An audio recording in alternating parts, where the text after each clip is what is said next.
हाय दोस्तों, स्वागत है आप लोग का आपके अपने YouTube channel KD Smart 91 classes में। जैसे कि आप लोग को पता होगा, इस चैनल पे मैथ के इंपॉर्टेंट क्वेश्चन पढ़ाए जाते हैं। तो आज भी हम लोग कक्षा 12 के मैथ्स के इंपॉर्टेंट क्वेश्चन जो कि 2020 में आए हुए थे, अनसॉल्व के क्वेश्चन हैं और इसको सॉल्व करेंगे हम लोग। देखते हैं इसमें क्या क्या पूछ रहा है और उसके बाद किस तरीके से इसको सॉल्व करते हैं। और ये क्वेश्चन होंगे, एक अवकल समीकरण से है और दूसरा वाला आप लोग देख सकते हैं सदिश से है या 2D से। तो यहाँ पे देखेंगे क्या कह रहा है हम लोग से ये पूछ रहा है। इसमें अगर चैनल पे आए हों, अगर आप लोग अभी तक चैनल को सब्सक्राइब ना किए हों तो सब्सक्राइब कर लीजिए, ताकि हमारे आने वाली अगली वीडियो का नोटिफिकेशन आपके फ़ोन तक तुरंत पहुँच जाए।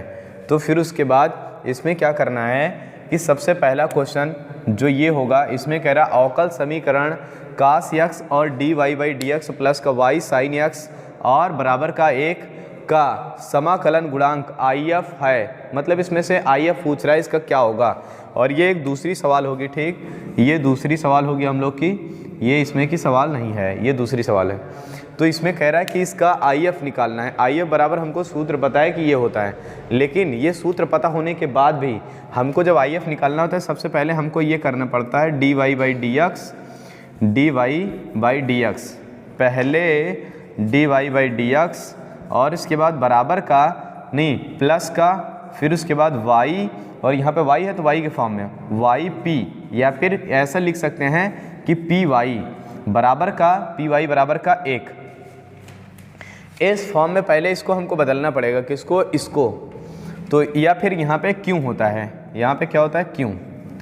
और पहले इसको इस फॉर्म में बदलने के लिए हमको क्या करना पड़ेगा, तो पहले इनका यहाँ पर dy/dx है, ठीक है, लेकिन यहाँ पे ये नहीं होना चाहिए। इसको हटाने के लिए क्या करेंगे, cos x से भाग करने पर, तो नीचे लिखेंगे cos x से भाग करने पर, cos x से भाग करने पर जब भाग करेंगे यहाँ पे तो कितना आ जाएगा, ये आएगा dy/dx, यहाँ पे हट जाएगा, और प्लस यहाँ पे आएगा y, और यहाँ पे आएगा sin x, और बटे का ये cos x, और बराबर का 1 बटे का cos x।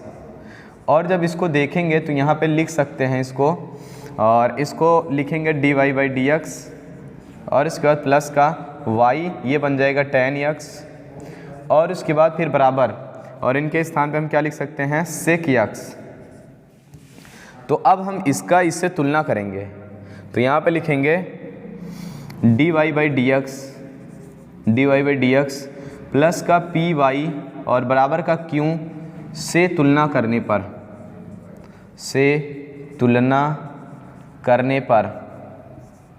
जब इससे तुलना करेंगे तो यहाँ पे क्या आएगा, इससे तुलना करेंगे तो हमको क्या मिलेगा, हमको ये मिल जाएगा कि p बराबर क्या मिलेगा, क्योंकि y तो y है, p बराबर हमको मिल जाएगा tan x, और q बराबर क्या मिल जाएगा, q बराबर देखें तो sec x मिलेगा। बट हमको इसकी ज़रूरत नहीं है, हमको किसकी ज़रूरत है, केवल p की, क्योंकि सूत्र हमको ये लगाना IF वाला। तो यहाँ पे IF बराबर क्या मिलेगा, IF बराबर मिल जाएगा e की पावर समाकलन, और इसके बाद p dx, p का मान कितना मिला, यहाँ पे देख सकते हैं tan x, ये p का मान होगा, y का नहीं होगा, ये p होगा, p का मान मिला tan x, और उसके बाद यहाँ पे dx। और जब dx मिल जाए तो इसका मतलब समाकलन करना है, और समाकलन करना है मतलब यहाँ पे कह सकते हैं e की पावर, इसका समाकलन करेंगे तो कितना आ जाएगा, इसका समाकलन होगा log, और इसके बाद फिर sec x, इसका समाकलन होगा log और sec x, और इसके बाद यहाँ पे आ जाएगा IF। तो ये हमको IF का मान मिलेगा, बट हमारा ये IF का पूरा मान नहीं होगा, हमारा ये मान होगा। ध्यान देना, जब कभी भी IF निकाल रहे हो e की पावर log लिखा हो तो ये पूरा हट जाता है हम लोग का, ये पूरा हट जाता है, और बाकी जो आंसर होगा वही आंसर आ जाएगा। मतलब IF जो होगा वो हमारा लोग का आएगा sec x, यही हमारा आंसर होगा IF का मान। तो इसको एक बार आप लोग फिर से देख सकते हैं कि इसमें कह रहा है कि अवकल समीकरण cos x dy/dx प्लस का y sin x बराबर 1, ये एक समाकलन का गुणांक IF, मतलब इसका समाकलन गुणांक IF पूछ रहा है। तो इसका मान कितना आएगा, तो हम ये IF के लिए एक सूत्र लिखे हैं, ये सूत्र IF जब भी निकालना होगा हमेशा लगा सकते हैं। और उसके बाद फिर इस मतलब इसका इससे तुलना करना पड़ेगा, मतलब इस फॉर्म में हमको बनाना पड़ेगा। जब तक इस फॉर्म में नहीं रहेगा तब तक हम लोग आई एफ नहीं निकाल सकते। इस फॉर्म में बनाने के लिए हमको इसके आगे देखो डी एक्स है और इधर कास यक्स है, तो इस कास यक्स को हटाना पड़ेगा।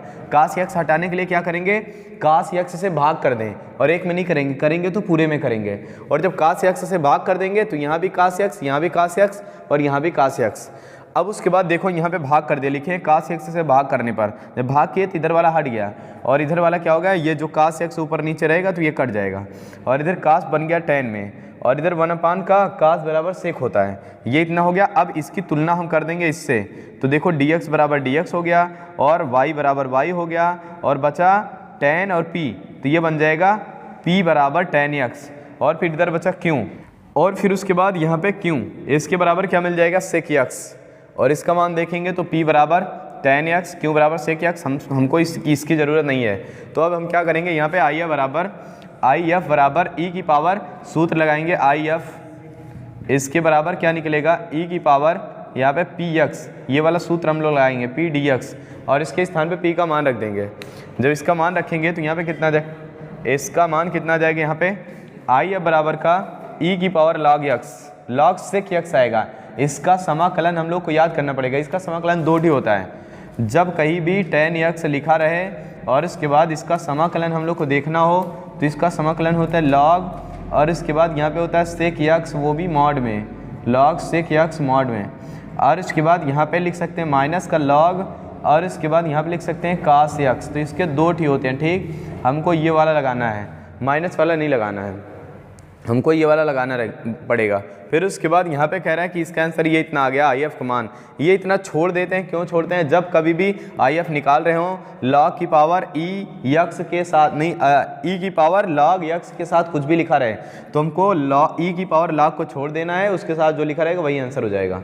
अगर इसके साथ यक्स लिखा होता तो ये इसका आंसर केवल यक्स आता, अगर इसके साथ 2x लिखा होता तो 2x आता, तो इस वजह से यहाँ पे इसका आंसर यही आएगा।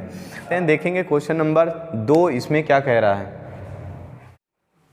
देखते हैं सवाल नंबर 2 इसमें क्या कह रहा है। सवाल नंबर 2 में कह रहा है कि मतलब ये 3 बिंदु दिए हैं और ये संरेख हैं, तो यम का मान ज्ञात कीजिए। उसके लिए हम लोग को सूत्र ये मिला, सूत्र हम लिख दिए, संरेख होने के लिए 3 बिंदु को संरेख होने के लिए ये सूत्र होता है। तो यहाँ पे हमको निकालना है यम का मान, तो इसके लिए हमको मानना पड़ेगा ये होगा x1, ये होगा y1, ये होगा x2, ये होगा y2 और ये होगा x3 और ये होगा y3। बस इनका मान उठा के इसमें रख देना है। जब रखेंगे तो x1 का मान यम और फिर y2 का मान कितना दिया है 1, फिर माइनस y3 का मान कितना दिया है 5, फिर उसके बाद प्लस x2 का मान कितना दिया है 2 और उसके बाद y3 का मान कितना दिया है 5, फिर माइनस और y1 का मान कितना दिया है -1, माइनस माइनस प्लस का 1, फिर प्लस अब x3 का मान 4 और उसके बाद क्या लगाना है, फिर y1 का मान -1, फिर क्या लगाना है y2 का मान -1 और इसके बराबर 0। इसको सॉल्व करेंगे, जोड़ लेंगे तो यह आ जाएगा -4 और -4 को इसमें गुणा करा देंगे, -4 यम हो गया, प्लस और इनको जोड़ेंगे तो 6 और 6 दूना 12 हो जाएगा, फिर प्लस और इनको जोड़ लेंगे तो -2 का गुणा कराएंगे तो -8 और ये बराबर का 0 और इनको घटा देंगे तो माइनस का 4m और इनको घटाएंगे तो कितना जाएगा, इनको घटाने पर 4 आएगा प्लस का बराबर 0 और इनको उधर भेज देंगे तो माइनस का 4m बराबर का आ जाएगा -1 नहीं माइनस का 4 आएगा। इनको नीचे भेजेंगे, माइनस से माइनस काट भी सकते हो, माइनस से माइनस ख़त्म। अब उसके बाद 4m बराबर का 4 और m बराबर हमको क्या मिल जाएगा, m बराबर मिलेगा 4/4, ये कटेगा तो 1, तो आंसर इसका आएगा जो m का मान होगा वो 1 आएगा। जब 1 रखेंगे तो ये बिंदु संरेख होंगे और इसका मान 0 आ जाएगा। तो ये क्वेश्चन को एक बार फिर से समझ लेना, जब कभी भी 3 पॉइंट दिया रहे और इसमें पूछे कहे कि ये बिंदु संरेख हैं तो इसका मान बताओ, तो उसके लिए हम लोग सूत्र यही लगाएंगे, ठीक। ये सूत्र लगाएंगे, संरेख होने के लिए ये सूत्र है। अब उसके बाद जब ये सूत्र लगाएंगे इसके बराबर 0 होता है और उसके बाद इनका मान रखने के बाद इसका सूत्र एक तरीके से और लगा सकते हैं कि जैसे कि यहाँ पे होता है x1 y1 x2 y2 और उसके बाद x3 y3 और फिर उसके बाद 1 1 1, ऐसा भी सॉल्व कर सकते हैं, इसको भी लगा के सॉल्व कर सकते हैं, जैसे मर्जी कहे वैसे हल कर लेना, ठीक। अब उसके बाद फिर यहाँ पे ये सूत्र हमको डायरेक्ट मिलेगा, तो इस सूत्र को याद कर सकते हैं और याद करने के बाद इसको सॉल्व कर लेंगे। x1 y1 x2 y2 x3 y3 ऐसा मान लेंगे और इसके बाद जो मान होगा इसमें रखेंगे, रखने के बाद सॉल्व कर लेंगे। तो ये था हम लोग का दूसरा क्वेश्चन, जो कि मतलब ये कह सकते हैं 2 नंबर या 1 नंबर में आएगा यूपी बोर्ड के एग्ज़ाम में। तो अगर इस पे ना आया सवाल, ये सवाल ना आई, तो लेकिन ये कह सकते हैं कि इसके नियम पे ज़रूर आएगी संरेख वाली सवाल। ठीक, तो फिर से मिलेंगे अगले वीडियो में, फिर से 2-3 क्वेश्चन लेकर के। तब तक के लिए बाय। और अगर चैनल को सब्सक्राइब ना किया हो, सब्सक्राइब कर लें।